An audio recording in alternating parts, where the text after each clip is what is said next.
इला मोना मैडम तो कीचड़ में गई हो। सिर्फ तोरा वजह से बेवकूफ। हमारा वजह से? एक तो फतिंगा मतिनते हैं बा, ऊपर से दीवार में ठोके वाला किल्ली के चप्पल में ठोकवा ले बाड़ू। अब हमरा पे का कर मत रुआ। समझ ल कृषि विज्ञान के पहला अध्याय शुरू।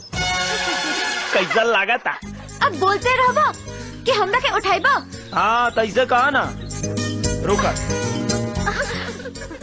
ला पकड़ा अब कैसा लगा था? ठंडा ठंडा कूल कूल।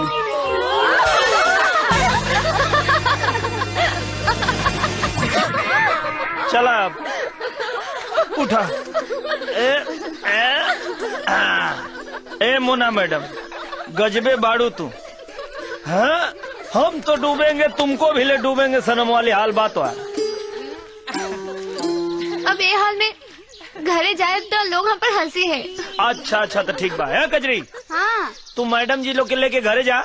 हाँ। और हम मोना मैडम के ट्यूबवेल पर से कीचड़ धोवा के लेके आवतन। चला हो चला मैडम चला तो धोवा दे। हाँ हाँ चला।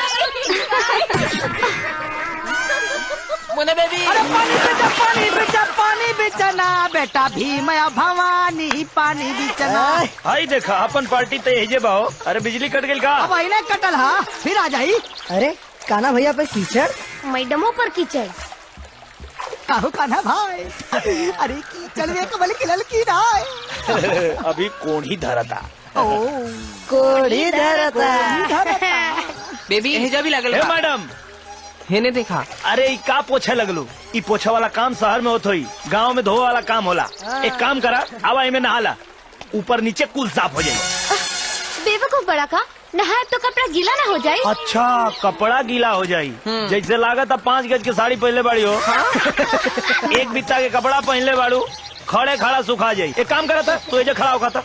खड़ा हो जा आवा आवा आवा। लेकिन करबा का? करब का जैसे भैंसिया के धोइला वैसे ही तो के धोई किया और काला। अरे चुपचाप खड़ी रहा हो। हे मैडम अरे हम तो इडियट हई, तू का होतन सुन ले जा। अरे रुका हरिया उठिया हरिया पर मत जा। अरे क्या भड़ी मालिक दुल्लो मगल मालिक गजब हो गई गजब। 7 गो कबूतरी आ 1 गो कबूतर अपना सड़े में गुटर गु करो तारे सन। अरे साला नटका तारा तो मालूम है रे कि शराब के साथ हमरा खाली शवाबे अच्छा लागेला पहली ना। सही सही बताओ की का बात बा, न तो साले काट के और छोट कर दे। हाँ छोटे मालिक सवाबे के तो बात कर रहल बाड़ी। शहर से 7 गो सुन्नर फुलझड़ी आल बाड़ी, ओकरे साथे कान्हा रसलीला रचा रहल बा। सच कहता रे करे साला तू। अखिया से देख के अब मुंह से पता लगा के आ रहल बाड़ी छोटे मालिक।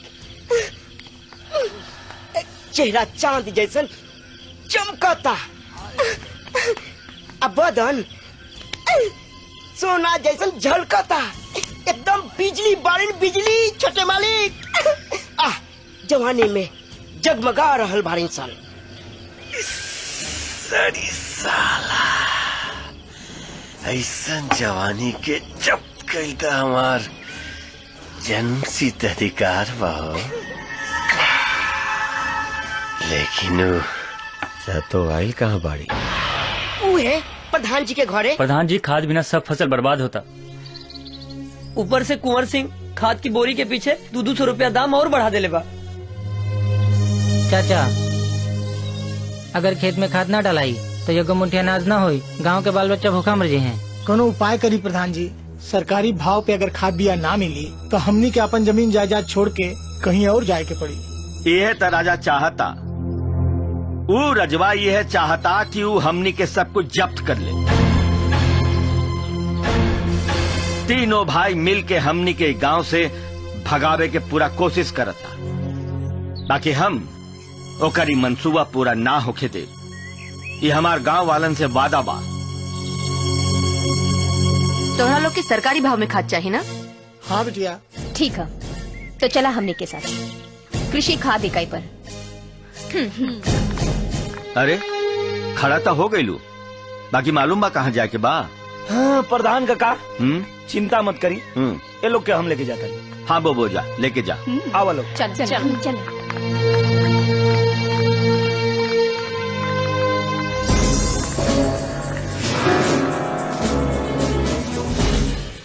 ये बा मैडम, एक गांव के सरकारी कृषि खाद इकाई। ओकरा के बाहर बुलावा। ए मैनेजर साहब, के आज देखा क्या आयल बा मिले खातिर। क्या बात बा? ई जगह के नाम कहा? सरकारी कृषि खाद इकाई। तो फिर सरकारी रेट में लोग के खाद काहे नहीं के मिलत? यहाँ सिर्फ सरकारी नाम बा, दाम कुंवर साहब के, अकाम राजा साहब के चलेला। एगो बात बतावा, हाँ हाँ। तू राजा साहब के बाप हुआ कि राजा साहब तोहार बाप हुए? उस सबके बाप हुए। ए मैनेजर, चुपचाप से सरकारी रेट पे गांव वालन की खाद दे दो, ना तो तू के बाप कहा के लायक न रहबा। ना अरे सब के बारी ये? अब प्रधान जी के मेहमान है लोग। अरे तो प्रधान जी के मेहमान है तो क्या हमारा मुंह में थोड़े समझा दे न हम जाग दे। अरे साले, तोहरा जैसन दलाल के हलाल कईल हमनी के बहुत अच्छी तरह से आवेला। इतना गोली डाले सुन कि तोर हड्डी के टायर मांस के यूरिया बन जाई। अब मैडम, अब हमारा दिमाग खराब मत करा। देखा मैनेजर साहब माफ करी, हाई पकड़ी हम समझाओ तनी ना। सुना लोग ये कुल कराए लल्लू लोग, तू लोग के पता बा ये लोग से दुश्मनी कैला, वो खरी में मुड़ी डालो बरोबर। चला यहाँ से। मैनेजर,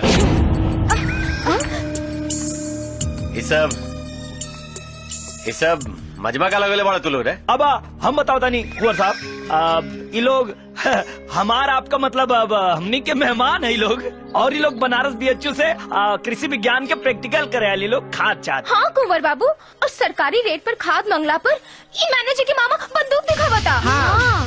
कहे रे मैनेजर, साला गुंडा हो गए बड़े। हाँ साले भेजे उड़ा दे मामा। अब जादी कुंवर साहब, मेहमान नवाजी करे के बजाय मेहमान लोगन के ये मौत के सामान दिखावे साले मार दे तोड़े गोली। मैडम लोग के सब सुख शांति के ख्याल रख तू लोग। हाँ, और अब सरकारी रेट में खाद बांट सबके, साले अपन गुटाई छोड़। ठीक बा। कुंवर जी की जय। कुंवर जी की हाँ, शांत हो जा तू लोग, शांत हो जा। कुंवर जी की। हाँ तो मैडम लोग, आप लोग खुश बानी ना? वेलकम वेलकम, लेकिन खाली थैंक्स से काम न चली मैडम लोग। तो फिर और का चाहिए? अरे ज्यादा कुछ न चाहिए। देखा कल होली के त्योहार बा, एकरा उपलक्ष्य में हमरा हवेली में ना बहुत बड़ा जश्न होला। खूब नाच गाना के कंपटीशन होला। हम चाहता नहीं कि आप मैडम जी लोग भी आई हो जा, कंपटीशन में हिस्सा ली, होली मनाई खूब जोर शोर से। खाना कल मैडम जी लोग के लेके आवा। हाँ जी कुंवर साहब, जरूर लेके आई। जरूर आइबसन, कहे कि राजा साहब से मिले के हमरो भी बहुत मन बा। राजा साहब की, राजा साहब की। राजा साहब, होली की हार्दिक शुभकामना। धन्यवाद।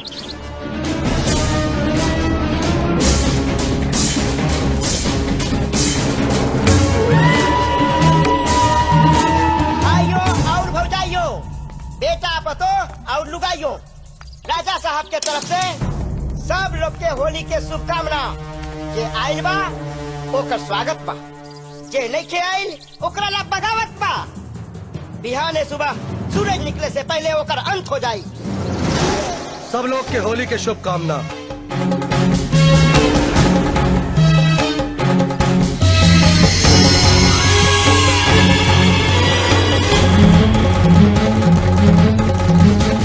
तू लोग के भी होली के शुभकामना, साथ सहेलियां। बाकी सुन ले बानी की होली की शुरुआत राउर घर से ही होला राजा साहब। ठीक सुन ले बाड़ो, जब तक भैया के माथे पे गुलाल का टीका ना लगी कि गांव तक का पूरा जवार में केहू होली न खेल सकी।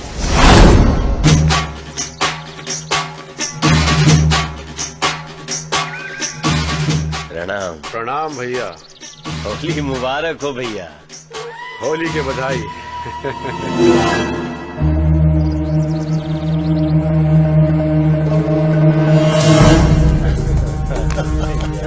कुछ देर में नाच गाना के कंपटीशन शुरू हो जाये और जो जीती हर साल के जैसे राजा साहब के मुँह मांगा इनाम दी है। होली की बधाई। ए कनवा, हर बार तो तू हमरा के अकेल पाके हरा देत रहे, ई बार तो हमरा संगे 7 सहेलिया बाड़ी।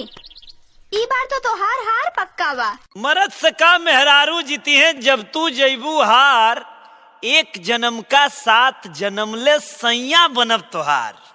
अरे सैया बने के छोड़ द सपना, पूरा न होई आस। अगले जन्म में आम बनब हम, जाके फरब आकाश। राजा मौत के सौदागर तुर पाप के गागरा भर चुकल बा। जितना खुशी मनावे के बा मना ले, काहे कि ई होली तोरा जिंदगी के आखिरी होली बा। हमरा हाथ के चूड़ी तोरा मौत के इंतजार कर दिया।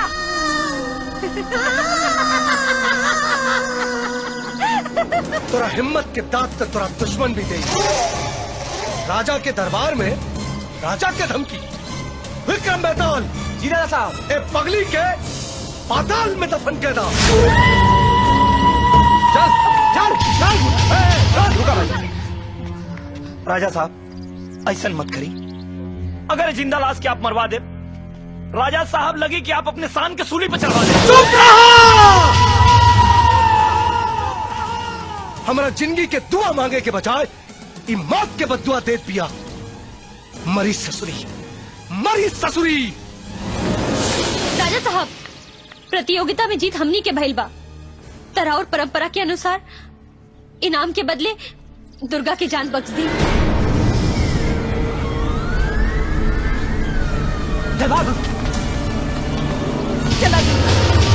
अगर इनाम के परंपरा ना रहत ना, तो दुर्गा के गर्दन तो मुर्गा जैसन कटवा देती। गुस्सा से ज्ञान घटेला, आ खुशी से उम्र बढ़ेला। राजा साहब खुशहाल रही, आ धन दौलत से मालामाल रही। राजा साहब, ऐसन होली के जश्न तो कबो प्रधानमंत्री भी न मनौले हुई है। सच में मजा आ गई। मजा तो हमरा आएगा तहनी के नाच देख के। सच में नचनिया से भी बढ़िया नचलू है लोग।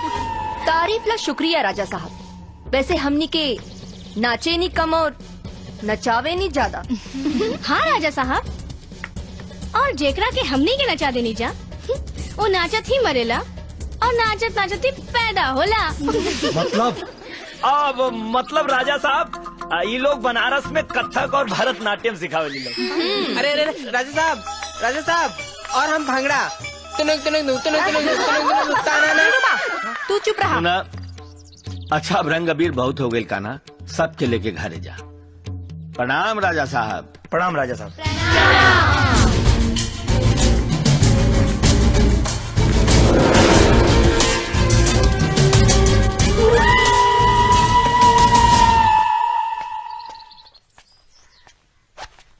ए भीम स्टॉप, हमरो टंकी फूल बा।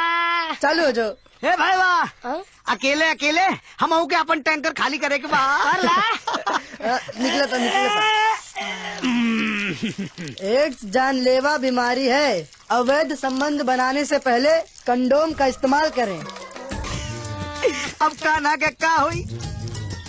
7 सहेलियां से संबंध बनई है और बाबूजी का दहेज वापस गए। धीरे से हाँ बच गए। अपन छोड़ा और कान्हा भैया के बाबूजी के दहेज वाला सोचा। अच्छा डोंट वरी, सब मैनेज हो जाएगा। कान्हा का इंतजाम हो गई बा, आ जाओ। हम प्रीतिया हम प्रीतिया हम प्रीतिया करतियो न जनली के जिंदगी जवाल हो गई। कान्हा भैया ये गाना बजाना छोड़ा और मोहब्बत के जंग में कूद जा। हथियार हमनी के दे दबानी जा। नो झंझट, नो टेंशन। का होई? तोहरा ला तोहफा। अच्छा, कौन मैडम दिल्ली है? देखबा तो खुदे जान जाइबा। कला कला। अरे कंडोम, जीवन रक्षक यंत्र बोला भैया। एड्स जानलेवा बीमारी है, एका ना भैया, एका लगईबा ना एकदम टंच, कौनो खतरा ना होई, मजा आया। कौनो खतरा ना होई, लेकिन हमके तो कुछ कुछ होखे लगल बा। अरे बीमारी धर ले बा का हो? साले लोग भागा ना तो इतना मार मारे कि बीमारी तू लोग के अभी धरा देता। होई पिटाई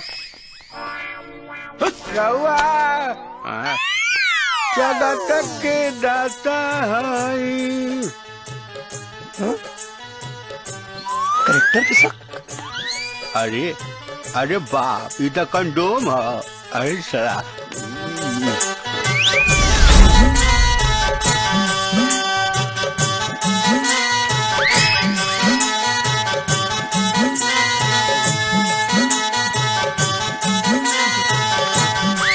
अरे ये दिलरुबा के फरमान है। बहुत दिन से हमरो एकदम जंग लगल रहा। 5-5 एकरा मतलब 10 बजे। श्री भगवान रउआ जगत के दाता हई। बाबूजी, हे रतिया में पाउडर काहे लगावा तारा? अरे बेटा, रात खा सपना में नु एगो चुरई लावेले, आँख या छतिया पर खूब हुमचावेले। जब पाउडर बरसाई तो ऊ हमरा लगे ना आई। बुझला? बुझ गई नहीं बाबूजी, लेकिन सुना, हे पाउडरवा जब हम तहिया पे लगावा तारा ना, लगा था जैसे सांड के पाउडर लगा था वो। देखा मत, चुपचाप जाके आँख मूंद के सूत रह, ना तो हमरा से पहले उ तोरे के चापी चुरे लिया। जो बात। अरे बाप।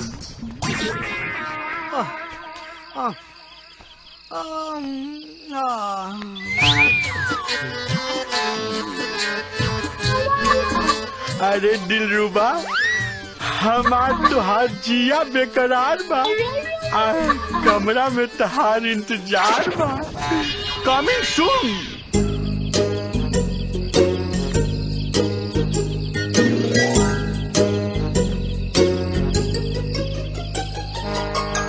दरवाजा तो खुलल हो।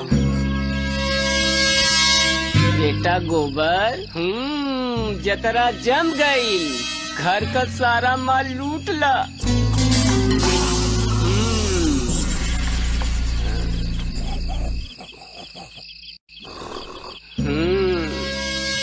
तिजोरी का चाबिया कहाँ रख ले बा?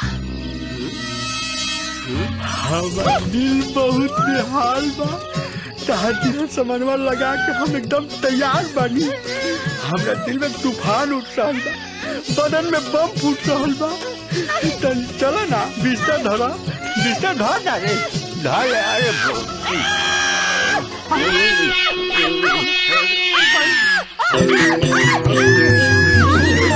लागत चुराई लिया। बाबूजी के चाप देले बिया। आओ भाई बाबूजी।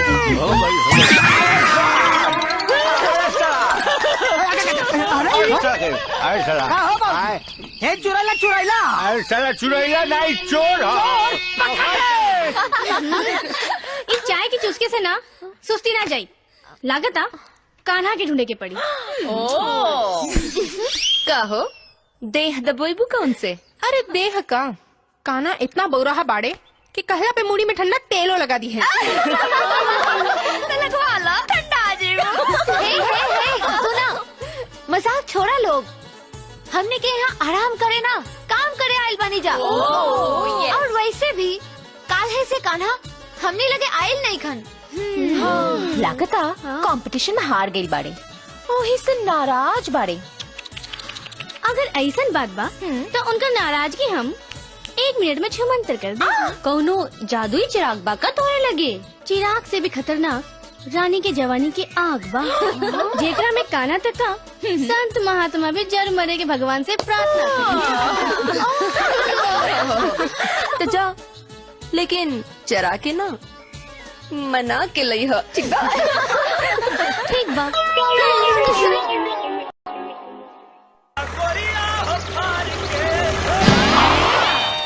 का हो ढेर हीरो बना तारा? हाँ, तो ही लोग के संगत के असर बा मैडम। आज तोहरा ही असर के हम पे असर कर दे। अच्छा करा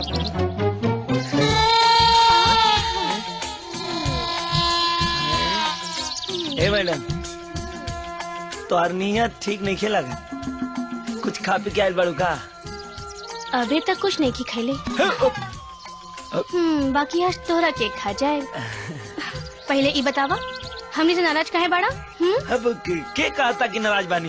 अब हम नाराज नहीं की। नाराज नहीं खा तो